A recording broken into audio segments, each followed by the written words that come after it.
quelles sont les meilleures positions pour faire un cunnilingus?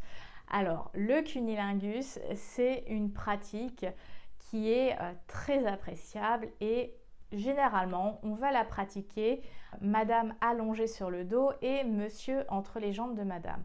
Alors, c'est bien pratique, c'est bien sympathique, mais parfois, ça peut être un petit peu ennuyant. On peut avoir envie de changer les choses. Dans cette vidéo, je vais te partager les meilleures positions pour donner et recevoir un cunnilingus. La première position, je suis obligée de te partager cette image de regard coupable, c'est le face sitting.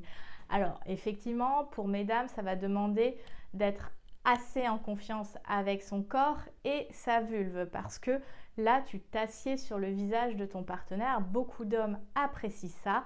Beaucoup d'hommes trouvent ça extrêmement excitant d'avoir leur partenaire sur leur visage et d'avoir un accès complet et une vue en contre-plongée sur notre vulve.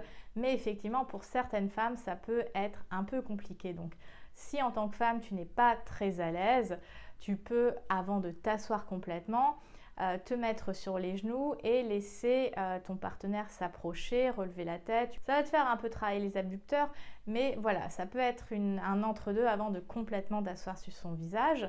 Ce qui peut être intéressant avec cette position, c'est aussi de le faire soit face à un mur, comme ça tu peux t'appuyer quand tu ressens beaucoup de plaisir, ou au niveau de la tête du lit, si tu as une tête de lit, ou des pieds du lit, pour à nouveau avoir un appui, parce que parfois quand tu ressens tellement de plaisir, tu as besoin d'agripper quelque chose et parfois les mains de ton partenaire sont sur ta poitrine, sur tes fesses et ne sont pas toujours disponibles.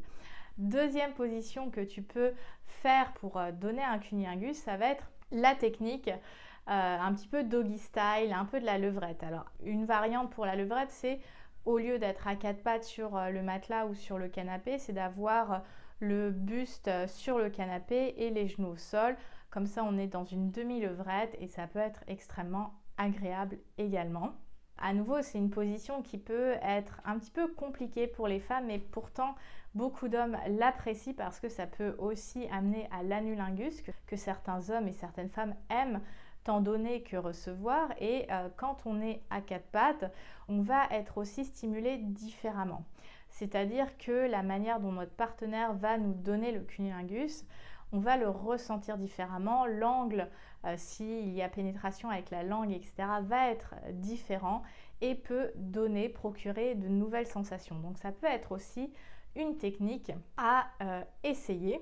Une autre position qui peut être assez agréable, mesdames, parce que généralement, c'est une position qu'on va plus faire pour les hommes et beaucoup moins pour les femmes, c'est-à-dire assise sur une chaise ou au bord du canapé. Ça, on a plus tendance à le faire lors de fellation, alors que pour des cunnilingus, ça peut être extrêmement agréable. Enfin, je te conseillerais plutôt une chaise appuyée un peu contre un mur, ou en tout cas quelque chose de stable, parce que sous l'effet du plaisir, tu peux basculer un peu en arrière et on ne voudrait pas tomber parce que là, c'est un fail du cul à puissance 1000.